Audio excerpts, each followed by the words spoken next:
نحمده ونصلي ونسلم على رسوله الكريم اما بعد فاعوذ بالله من الشيطان الرجيم بسم الله الرحمن الرحيم الله ولي الذين آمنوا آمنت بالله صدق الله العظيم وصدق رسوله النبي الكريم الأمين الرؤوف الرحيم ببركة إن الله وملائكته يصلون على النبي يا أيها الذين آمنوا صلوا عليه وسلموا تسليما بآواز بلند الصلاة والسلام عليك يا سيدي يا رسول الله وعلى آلك وأصحابك وسلم عليك يا رحمة للعالمين حمد و ثنا کے بعد میری نہایت واجب الاحترام عزتوں کے لائق استاذ المکرم اور میرے ہم مکتب طالب علم ساتھیوں السلام علیکم ورحمۃ اللہ وبرکاتہ۔ دوران خطبہ آپ کے سامنے قرآن مجید کی آیت کا کچھ حصہ تلاوت کرنے کا شرف حاصل کیا، جس میں رب کائنات ارشاد فرماتا ہے اللہ ولی الذین آمنوا، کہ اللہ ایمان والوں کا ولی ہے، اللہ ایمان والوں کا دوست۔ توجہ کیجئے حضرات محترم، ہر والدین اپنی اولاد کو وقتاً فوقتاً یہ نصیحت کرتے رہتے ہیں کہ بیٹا اچھے بنو، نمازیں پڑھو، دوسروں کے کام آؤ اور ان دوستوں سے دوستی رکھو جو تمہیں برائی سے بچائیں اور نیکی کی طرف لے جائیں۔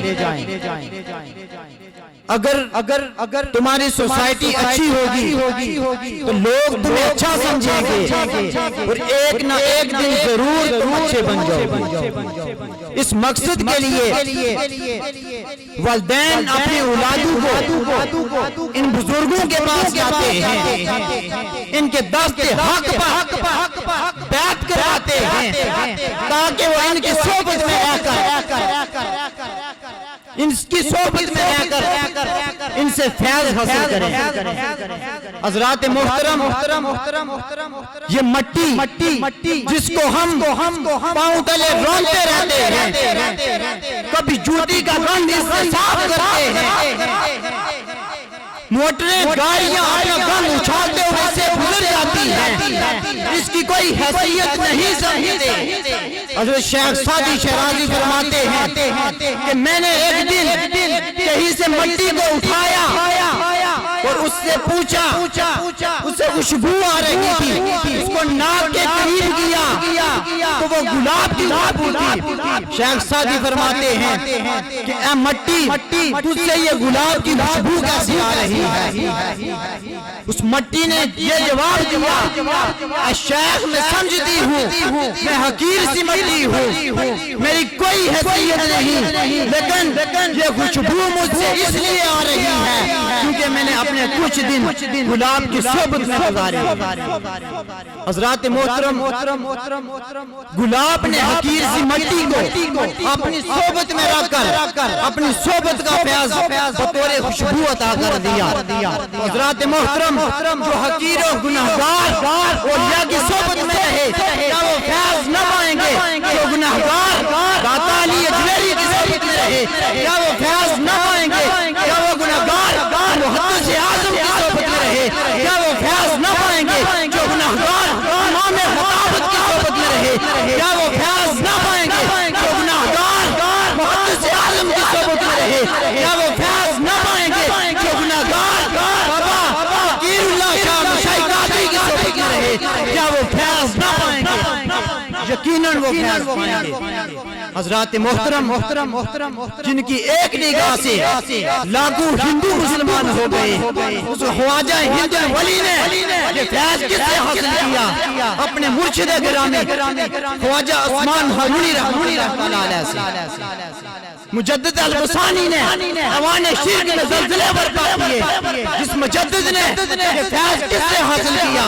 اپنے مرشد گرامی خواجہ باقی باللہ رحمۃ رحمۃ اللہ تعالیٰ علیہ حضرات محترم جس ولی نے جو کچھ حاصل کیا اپنے مرشد گرامی کی صحبت دوستی اور پیار سے حاصل کیا حضرت خواجہ باقی باللہ رحمۃ اللہ تعالیٰ علیہ جو مرشد گرامی ہے شیخ احمد سرہندی رحمۃ اللہ تعالیٰ علیہ بڑی موج میں فرمایا آج وہ شخص جو ہمارے مہمانوں کو لنگر کھلائے گا وہ منہ مانگی مراد پائے گا نان بھائی کھڑے ہوئے جلدی کھانا تیار کیا مہمانوں کو پیش کر دیا جب مہمان سیر ہو کر کھانا کھا لیے خواجہ صاحب نے فرمایا کیا چاہتے ہو مجھ سے مانگ لو نان بھائی کہنے لگے مجھے خواجہ باقی باللہ رحمۃ اللہ تعالیٰ علیہ بنا آپ نے فرمایا تو برداشت نہ کر سکے گا لیکن انہوں نے کہا کہ آپ نے وعدہ کیا تھا کہ آپ منہ مانگی مراد دیں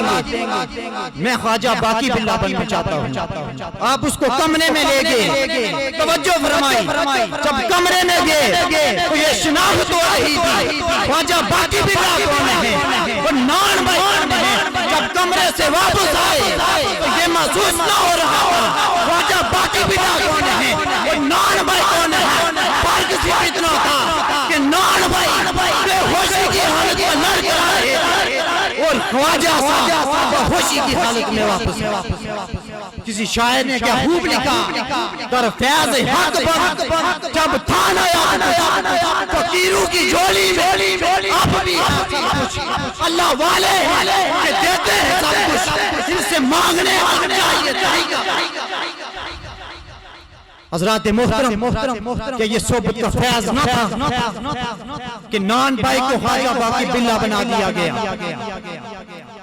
اللہ تعالیٰ ارشاد فرماتا ہے اللہ ولی الذین آمنوا اللہ ایمان والوں کا محافظ ہے جس آیت کو میں نے عنوان خطاب بنایا ہے اس میں یہی فلسفہ بیان کیا گیا ہے اگر تم گناہگار ہو اگر تم بدکار ہو اگر تم سیاکار ہو حق کردار ہو ذلت میں ڈوبے ہوئے ہو اگر تم غافل ہو اولیاء کاملین کی صحبت اختیار کرو اللہ تعالیٰ اولیاء کاملین کی صحبت اختیار کرنے سے تمہارے گناہوں کو معاف فرما دے گا کیونکہ اللہ تعالیٰ قرآن میں فرماتا ہے اللہ ولی الذین آمنوا اللہ ایمان والوں کا دوست ہے وہ ان سے دوستی کر لے اللہ فرماتا ہے یخرجہم من الظلمات الی النور اللہ تعالیٰ اندھیروں سے نکال کر نور کی طرف دیتا ہے اللہ تعالیٰ قرآن میں ارشاد فرماتا ہے اللہ ولی الذین آمنوا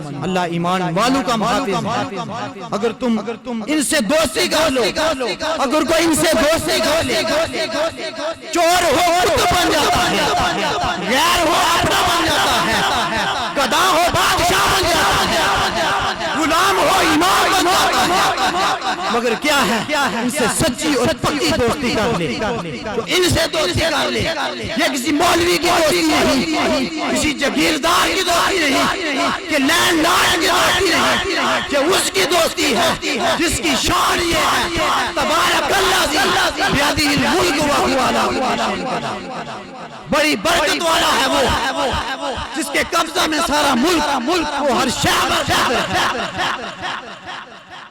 حضرات محترم بخاری اور مسلم میں یہ حدیث موجود ہے کہ ایک شخص بنی اسرائیل کا ایک شخص تھا جس نے 99 قتل کیے ہوئے تھے دل میں توبہ کا خیال آیا تو کہنے ایک شخص سے پوچھا کہ میں نے 99 قتل کیے ہوئے کیا میری معافی ہو سکتی ہے میرے گناہ معاف ہو سکتے ہیں تو جواب دینے والا خوش ظاہر تھا کہنے لگا بندہ ایک قتل کر لے جہنمی ہو جاتا ہے تو نے تو 99 قتل کیے ہیں تیری مغفرت تو نہیں ہو سکتی اس نے کہا میری مغفرت تو ویسے بھی نہیں ہوگی. اس نے تلوار اٹھائی, اس کا سر قلم کر دیا, اب 100 قتل کر دیے, لیکن دل میں یہ چنگاری پھوٹ رہی تھی, کہیں نہ کہیں کسی بہانے سے میری بخشش ہو جائے. ایک اور شخص کہنے لگا, اے بندے میں نے 100 قتل کیے ہیں, کیا میری گناہوں کی معافی ہو سکتی ہے؟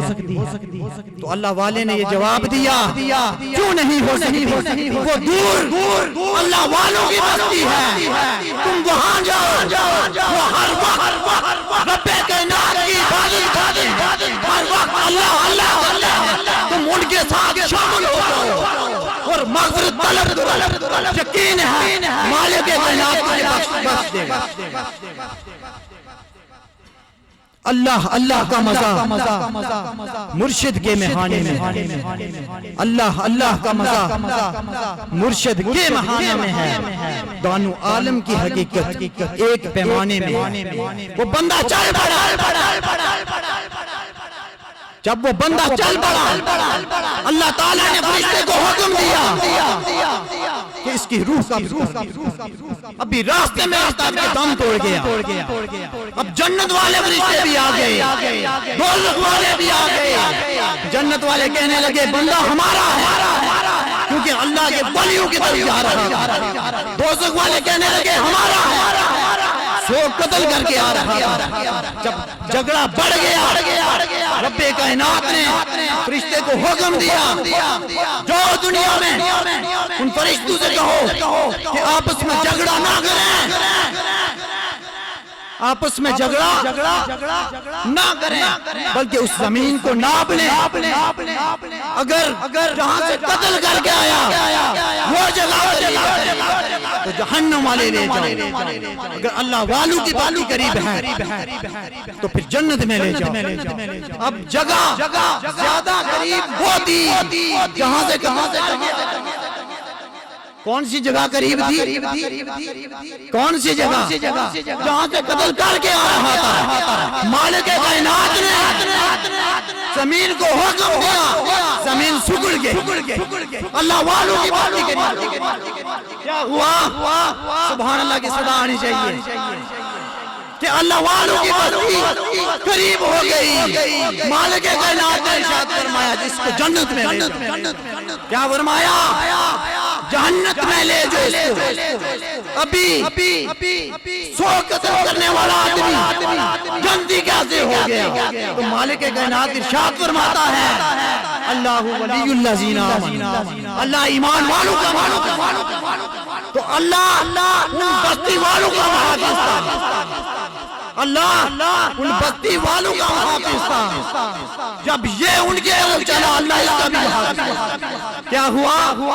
اللہ بستی والوں کا محافظ تھا, کیونکہ رب کی عبادت کیا کرتے تھے, اللہ کو یاد کیا کرتے تھے. جب یہ ان کی طرف چلا تو مالک کائنات نے کیا کیا؟